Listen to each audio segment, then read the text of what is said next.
Assalamualaikum warahmatullahi wabarakatuh. Selamat datang dalam video konseling HIV ini. Dalam video ini akan ditampilkan proses konseling pra-tes dan post-tes HIV sesuai dengan prinsip kerahasiaan, empati, dan edukasi. Konseling HIV ini bertujuan untuk membantu klien untuk memahami risiko, pengelolaan kecemasan, dan membuat keputusan yang tepat terkait pemeriksaan serta tindak lanjut kesehatannya. Simulasi ini juga memperlihatkan pentingnya dukungan keluarga serta peran tenaga kesehatan dalam mendampingi pasien dengan pendekatan yang holistik.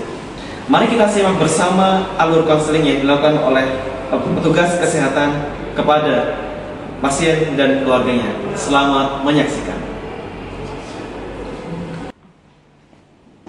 Selamat pagi Ibu, ada yang bisa saya bantu? Selamat pagi Mbak. Mbak, saya mau konseling HIV Mbak. Baik Ibu, untuk konseling HIV nanti akan ditangani oleh perawat konselor kami. Untuk nanti saya izin untuk mencatat data Mbak yang ingin konseling. Baik, izin untuk menuliskan nama, usia, dan alamat dan nomor HP yang bisa dihubungin ya Mbak. Dewi Seyken 08. Udah Mbak. Baik, terima kasih ya. Nanti Ibu tidak usah khawatir, ini untuk keperluan medis saja. Untuk Ibunya, siapanya? Ini adik saya Mbak Mutiara. Iya, saya yang menampingi beliau, Mbak. Baik, Ibu Dewi dan Ibu Budia, silakan duduk sebentar ya. Saya akan mengabari rekan saya yang menuju di ruangan konselor. Baik Mbak, terima kasih. Sama-sama.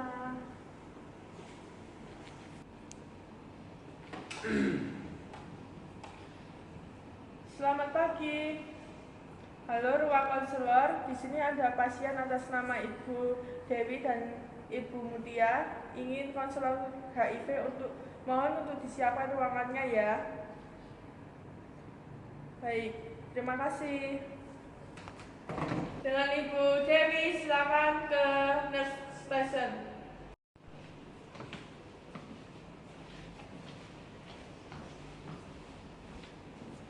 Ini Mbak. Baik Mbak, saya sudah menyiapkan ruangan.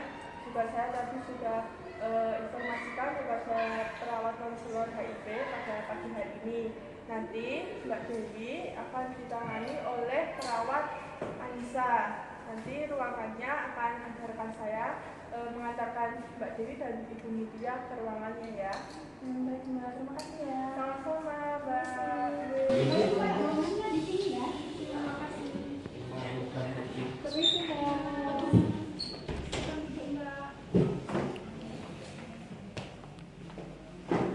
Selamat pagi Mbak. Selamat pagi. Perkenalkan, saya perawat Anissa dan ini perawat Intan yang berjaga pada pagi hari ini di poli ini. Saya berbicara dengan Mbak siapa? Dewi Mbak. Saya Mutia. Baik. Untuk usianya, 35 tahun. untuk pekerjaannya apa Mbak? PNS. Baik. Untuk tujuan di sini Mbak akan melakukan apa? Mau konseling Mbak. Baik, sebelum konseling saya jelaskan terlebih dahulu. Untuk konseling ini pintu sudah ditutup ya Mbak, dan di sini tidak ada perekaman, tidak ada kamera. Nanti Mbak silakan bercerita dan privasi Mbak saya akan jaga. Untuk kontrak waktunya nanti 30 menit. Apakah ada yang ditanyakan Mbak? Tidak Mbak. Baik, sebelumnya kenapa Mbak ingin melakukan konseling? Saya akhir-akhir ini tuh curiga Mbak sama suami saya kok jarang pulang gitu. Jadi yang Mbak takutkan ini? Ya, saya curiga kalau suami saya tuh suka jajan di luar gitu Mbak. Oh, jadi kalau saya boleh tahu untuk faktor kecemasan penyebab kecemasan Mbak itu apa ya, Mbak?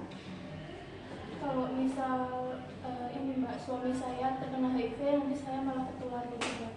Baik, jadi Mbak khawatir dengan kesehatan Mbak sendiri ya, Mbak. Tapi untuk sejauh ini apakah Mbak sudah ada tanda-tanda fisik atau sudah ada keluhan yang dirasakan pada tubuh Mbak? Belum ada Mbak. Belum ada ya Mbak? Kira-kira sudah berapa lama Mbak curiga kepada suami Mbak? 1 bulanan ini Mbak curiganya. Baik, 1 bulan ya Mbak. Baik, berarti Mbak Dewi ini sudah mengetahui HIV ya. Kalau saya boleh tahu HIV itu apa ya Mbak? Penyakit seks menular Mbak.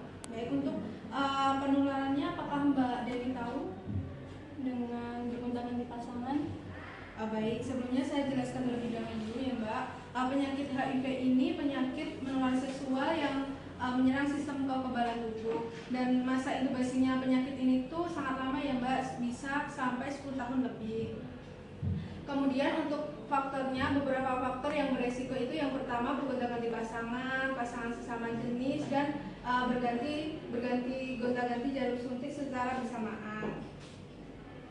Kemudian tadi Mbak menyebutkan bahwa Mbak belum merasakan ada hal yang aneh ya Mbak di tubuh Mbak.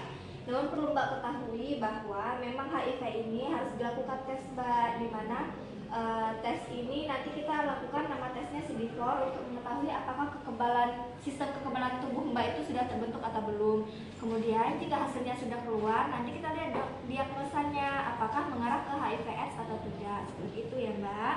Kemudian untuk teknis tesnya nanti dari pihak rumah sakit akan mengambil darah Mbak, kemudian darah Mbak itu akan diolah di lab. Itu paling lama pengolahannya nanti sekitar 10 hari Mbak. Apakah Mbak berkenan untuk kami lakukan tes? Saya takut Mbak. Kalau saya boleh tahu, apa yang membuat Mbak takut? Itu sakit nggak Mbak? Diambil darahnya. Baik, sedikit sakit sih Mbak, cuma ya memang HIV/AIDS ini memang harus perlu dilakukan tes Mbak. Mbak, kalau boleh saya tahu, sebelum Mbak datang untuk konsul hari ini, apakah suami Mbak mengetahui? Belum Mbak, saya belum cerita. Baik, mungkin nanti jika sudah sampai di rumah, Mbak bisa konfirmasi ke suami Mbak, barangkali suaminya berkenan untuk dilakukan tes. Nanti jika suaminya berkenan, dilakukan tesnya itu barengan Mbak sama suami Mbak. Kemudian nanti jika ada yang mendampingi, bisa dari keluarga atau terserah dari Mbaknya mau bagaimana, itu ya Mbak.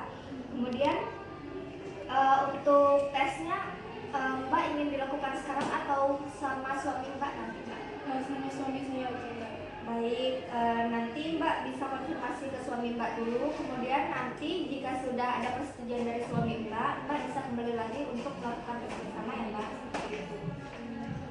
Baik, ini sesi konselingnya sudah selesai. Nanti untuk rencana tindak lanjutnya, Mbak bisa datang ke sini bersama suami Mbak. Nanti kita akan lakukan konseling ulang, seperti itu ya Mbak. Sebelum kami kembali ke nurse station, apakah ada yang ingin ditanyakan? Cukup Mbak. Baik, cukup. Terima kasih ya Mbak Dewi. Assalamualaikum. Terima kasih Mbak.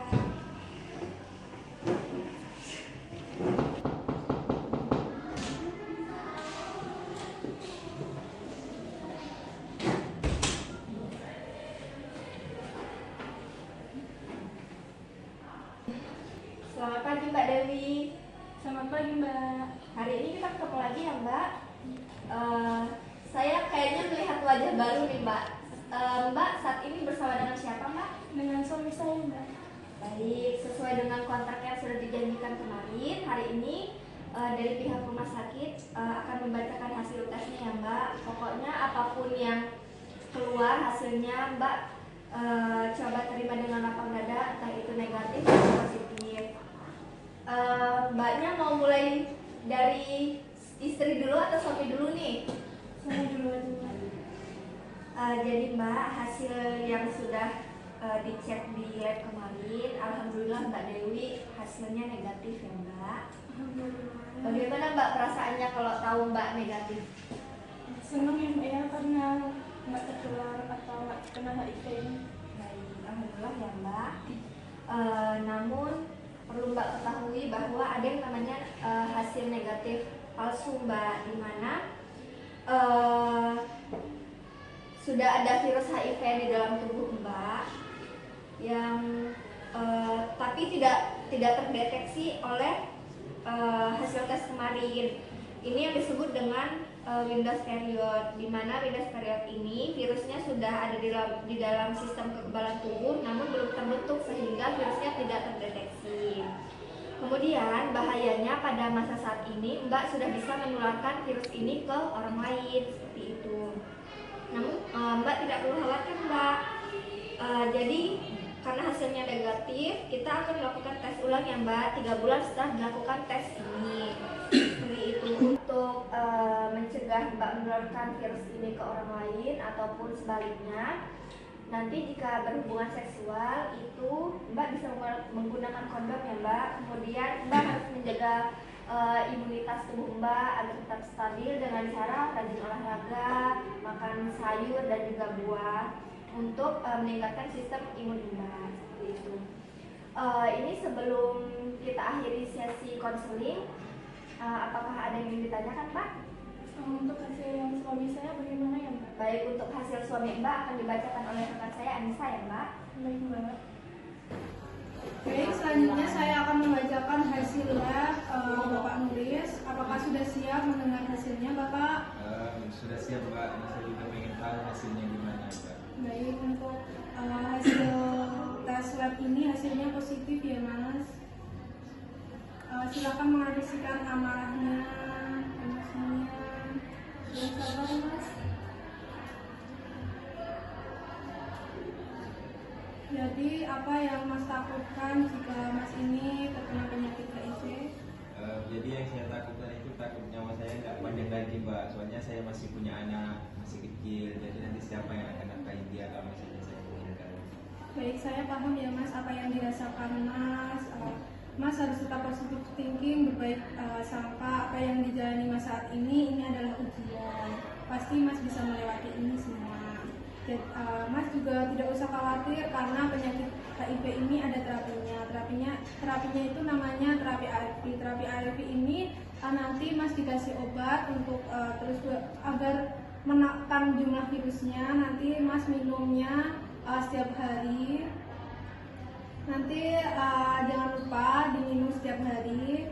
Mas juga harus aktivitas dan gaya hidupnya ditingkatkan. Minum obatnya rutin, maka akan merasakan seperti teman-temannya. Obat ini gratis ya Mas, nanti bisa diambil setiap sebulan sekali di sini. Dan Mas Nuris ini harus mengecek status HIV-nya setiap 3 bulan. Nanti Mas Nuris juga saya kenalkan di kelompok yang isinya pasiennya HIV.